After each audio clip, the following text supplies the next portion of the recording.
legislativo que están teniendo con los congresistas, pues nos gusta hablar con ellos, aprovechar que están en las regiones y por supuesto tenerlos acá con nosotros de manera presencial para que conversemos de esos temas que son coyunturales, que están en la agenda del país y que tanto nos dan de qué hablar.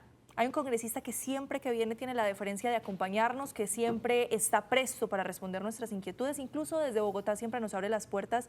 Por eso es muy grato saludarlo, Hernán Cadavid, representante de la Cámara. Gracias por aceptar la invitación y bienvenido. ¿Cómo ha estado? Muchas gracias. Aquí en este receso que es de la tarea del Congreso en Bogotá, pero no del trabajo en territorio. Y aquí estamos, como siempre, agradeciéndoles a ustedes que nos permiten este espacio tan importante, tan visto, porque además en cualquier lugar del país donde estoy dicen, yo lo vi, nos cogió la noche, así que sintonía en todos lados. Gracias, de verdad, por invitarme. Qué maravilla eso. Venga, ayúdenos a entender eso, Hernán, antes de que entremos en los temas en materia.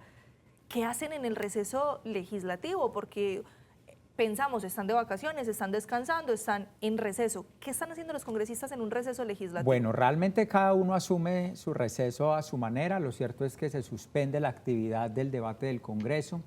Y en nuestro caso nos dedicamos primero a volver a las regiones con la insistencia, el énfasis que nos gusta estar en las regiones, en los barrios de Medellín. Ayer, por ejemplo, hacíamos un recorrido por la Comuna 6, las empresas grandes, medianas, pequeñas, la conversación con los medios de comunicación y la preparación sobre lo que va a ser el reinicio del Congreso a partir del 20 de julio, con todos los retos que esto además supone. Nuevos ministros, como ustedes muy bien lo estaban explicando ahorita, el desafío de las reformas que están en desarrollo y las nuevas que van a volver a radicar, la agenda legislativa que se va acumulando para el gobierno nacional, entre otros temas, pues eso nos supone la reorganización, organización y combinamos esas actividades entre lo uno y lo otro para llegar con toda la energía puesta en lo que nos representa a nosotros en la oposición en este país. ¿Cómo califica usted la legislatura que se terminó, Hernán? Pues yo creería que es un factor agridulce, por llamarlo de alguna manera. Primero, lo que hay que decir es que el gobierno, en mi opinión, queda muy mal parado en la forma como pudo lograr algunos objetivos, y soy muy puntual en esto. La reforma pensional fue una gran equivocación del ministro del Interior, Luis Fernando Velasco, haber impedido que se presentara el último debate en la Cámara de Representantes de la reforma pensional. Es que no puede tener sentido. ¿Cómo que al Congreso no le dejan deliberar el último debate de una reforma tan importante como son las pensiones de los colombianos? Entonces, lo que se alcanzó a aprobar por parte del gobierno tuvo esta característica, y en otro sentido, pues pudimos tener también la capacidad de contener o de hundir textos que no eran beneficiosos para los colombianos, como el de la reforma a la salud, por ejemplo, que entendemos que hay que hacer reformas, pero no precisamente ese texto del gobierno. Entonces, altas y bajas, como se dice, y vamos a querer, ojalá que a partir del 20 de julio haya mayor posibilidad de debate de control político, porque realmente que estos últimos meses, por lo menos en lo que tiene que ver con la Cámara de Representantes, yo lo decía públicamente, la Cámara parecía más manejada por el gobierno que por un congresista. Y yo me quiero quedar ahí, representante Cadavid, porque usted acaba de mencionar algo que llamó mucho la atención y que usted denunció en ese momento. Así es. Y era cómo pareciese que estaba siendo precedida la plenaria de la Cámara de Representantes, no por Andrés Calle, quien es el presidente natural, quien fue nombrado, sino por el ministro. Y lo acaba de decir, fue una mala jugada del ministro Velasco. ¿Cómo es eso? ¿Qué estaba pasando y cuál era lo que usted estaba viviendo en ese momento en la plenaria de la Cámara de Representantes? Pues a nosotros nos ha tocado asistir a unos hechos que son realmente vergonzosos, y es una persona que ha sido señalada de recibir más de 1.000 millones de pesos por parte del gobierno nacional y llega, digamos, a desarrollar su actividad como si nada estuviera sucediendo. Nosotros no somos jueces, presunción de inocencia sobre todas las personas, pero cierto es que como presidente de la Cámara de Representantes debió haberle dado una explicación a la plenaria, haber dicho eso no es cierto, o si es cierto, esto pasó, pero sin ninguna observación adicional siguió, entre comillas, presidiendo, porque al lado tenía a Luis Fernando Velasco, diciéndole qué se hacía, qué no se hacía, cuándo aprobaban, cuándo no aprobaban. Por eso nosotros denunciamos, primero, que la agenda del Congreso estuvo atravesada por los proyectos del Gobierno Nacional. Más de 75 proyectos de ley se hundieron el 20 de junio, habiendo tenido oportunidades de haber desarrollado muchos más, no, pero la agenda era la del gobierno. Por eso nosotros hicimos una denuncia. Está bien que pertenezcan a una coalición de gobierno, eso ha sido así y será así. pero tampoco puede permitirse que sometan la autonomía de una rama del poder público como el Congreso a los designios del gobierno nacional, como sucedió en este lamentable episodio de los días recientes. Representante, usted en el Congreso ha sido muy estudioso y generalmente hace estas denuncias con datos, con muchas cifras, lleva derechos de petición y le responden y con base en eso usted ha organizado la información. Hay una que hace poco usted arrojó acerca del Ministerio de Agricultura justamente, donde manifestaba ese poco, digamos, presupuesto que ellos han podido ejecutar y ahora también usted tiene otras cifras acerca de las fuerzas militares. Hablemos un poco de esas dos, por favor, para que ampliemos. Sí, rápidamente, 3 temas. Inclusive ustedes de una manera muy acertada, previo a esta conversación que estamos teniendo, hacían un análisis sobre los cambios en el gobierno nacional. Sí. Nosotros hace unos meses le presentamos al país con cifras ciertas, después de 125 derechos de petición, cómo ha habido más de 64 cambios en los viceministerios del gobierno, que es el nivel técnico del gobierno nacional. Otros tanto más en el nivel de ministerios y digamos, la lista es mucho más en las entidades adscritas a ministerios, INVIMA, INVIAS, etc. ¿Eso qué ha tenido como consecuencia? Que la ejecución o el nivel de ejecución del gobierno nacional, de este gobierno nacional, es de los más pobres, de los más débiles en los últimos 25 años. La ejecución presupuestal, el promedio es del 24%, primero. Segundo, cuando entramos a revisar cada uno de los ministerios para no quedarnos nosotros en frases sueltas ni eslogan, hemos ido a la profundidad de la información. Muy difícil llegar a la profundidad de la información, nos ha tocado acciones de tutela, reiterar, etcétera. Nos hemos encontrado que muchos de los programas que ellos han anunciado como un gran logro, resulta que los indicadores, muchos de ellos están colgados. Eso fue lo que hicimos con el Ministerio de Agricultura. Temas como restitución de tierras, o temas como la entrega de tierras, o temas como la asociatividad de las familias agrícolas colombianas. Todos los indicadores están por el piso. Y digamos, finalmente nosotros presentamos esto sin que hubiese una contrastación o contestación del gobierno nacional, porque la información la tomamos precisamente del gobierno nacional. Es decir, que no van a Es tener información cómo defender. pública, es información abierta. Claro, digamos, ellos la esconden, nosotros acudimos a ella, la encontramos, la organizamos, detectamos dónde están las fallas de información, pero los niveles de gobierno son muy pobres porque se ha caracterizado por un gobierno lleno de activistas, digamos, muy buenos para la agitación de redes sociales, el discurso, el evento, la marcha, el concierto, pero a la hora de gobernar se han quedado absolutamente nulos y ha pasado en todos los ministerios. Han desmontado la capacidad técnica de todos los ministerios y pues eso fue lo que le presentamos al país. El tema agro, en 2 años que va del gobierno Petro, pues muy mala la nota, como podríamos hablar de muchos otros frentes del gobierno nacional. Representante, ¿y las cifras de la fuerza pública, que usted también lo Súper preocupantes. Nosotros le vamos a empezar a presentar a partir de esta semana al país la cantidad de miembros de la fuerza pública que se han ido de su función, de su oficio, unos porque fueron removidos por el presidente de la República de manera discrecional, gran componente de ellos de inteligencia, y personas que estaban en curso de ascenso, que ya habían llevado toda una carrera, digamos, concreta, lo remueven, y otro porcentaje muy importante de personas que han solicitado el retiro de manera voluntaria. Entonces, cuando uno empieza a hacer la pregunta de cuáles son las razones en voz baja, le dicen, con el gobierno no hay caso, lo que están haciendo de entrega al país no nos parece, no hay garantías, no hay protección. Primero, la exaltación de la memoria de miembros de guerrillas del pasado antes que la fuerza pública. Todo eso se ha convertido en una serie de motivaciones para que hoy haya unos números muy preocupantes de retiro de miembros de la fuerza pública de manera voluntaria y otros más que han sido apartados por discrecionalidad del presidente de la República y el ministro de la Defensa, Iván Velázquez. Representante, al principio usted nos mencionaba algunas de las que quizás son las causas de la salida del ministro Velasco del Ministerio del Interior. ¿Cuáles son esas causas y qué esperan ustedes en la Cámara de Representantes del relacionamiento ahora con Juan Fernando Cristo?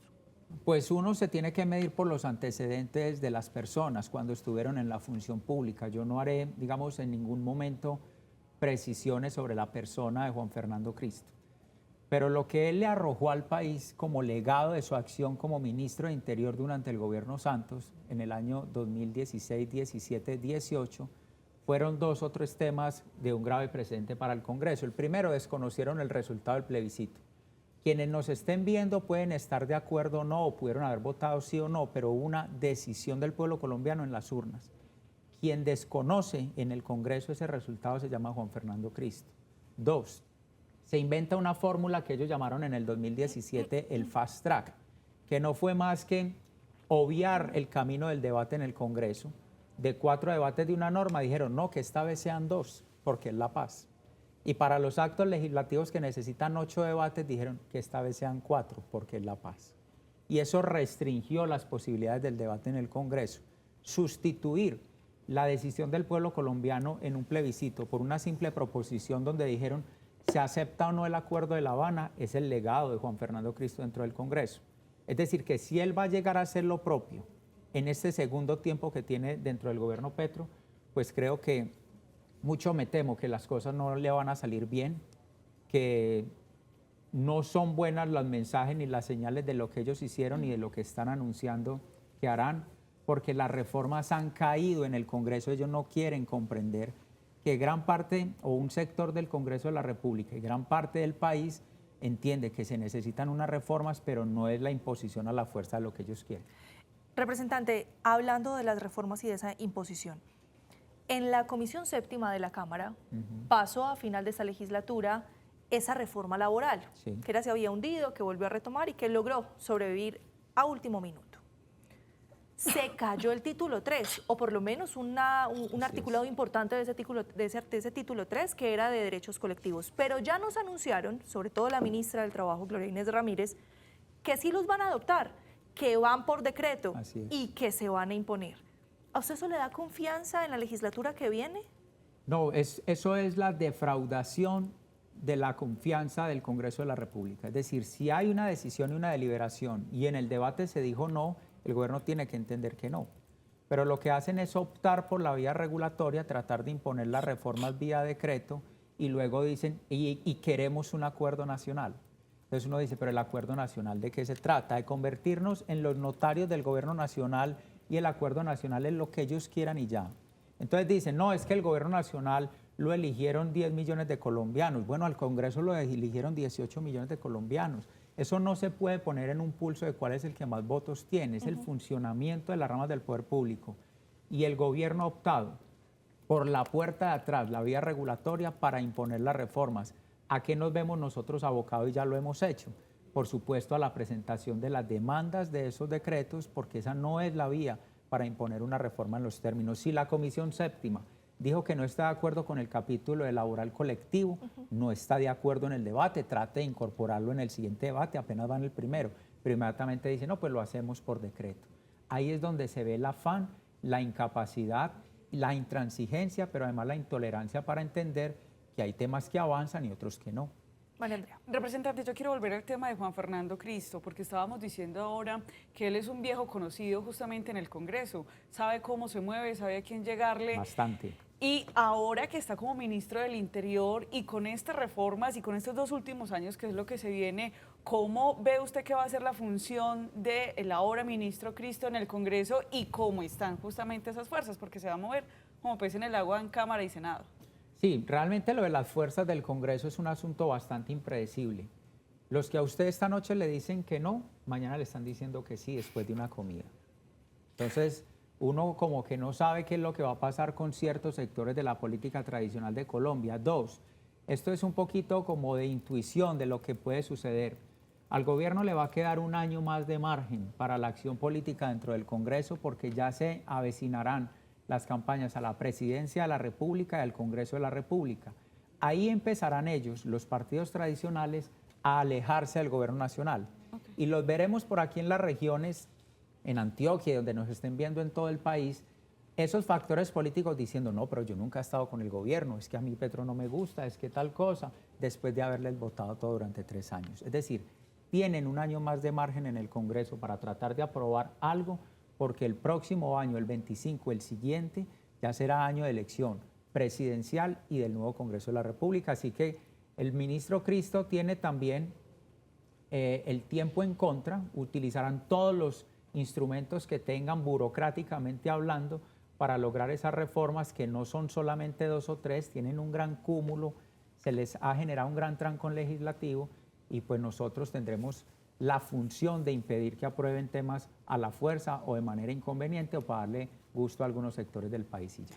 Representante Hernán, hoy también se da otra noticia acerca de Daniel Quintero Calle. La Procuraduría lo sanciona finalmente por 6 meses. Muchos sectores esperaban y pensaban que le iban a dar más tiempo. Incluso el mismo Daniel Quintero había dicho, me van a sancionar por 15 años y me van a truncar mi camino a la presidencia. ¿Su reacción frente a esta noticia? Pues la sacó barata realmente. En mi opinión, yo creo que hubo un gran abuso de la función pública por parte de ese grupo político que encabezó Daniel Quintero en Medellín.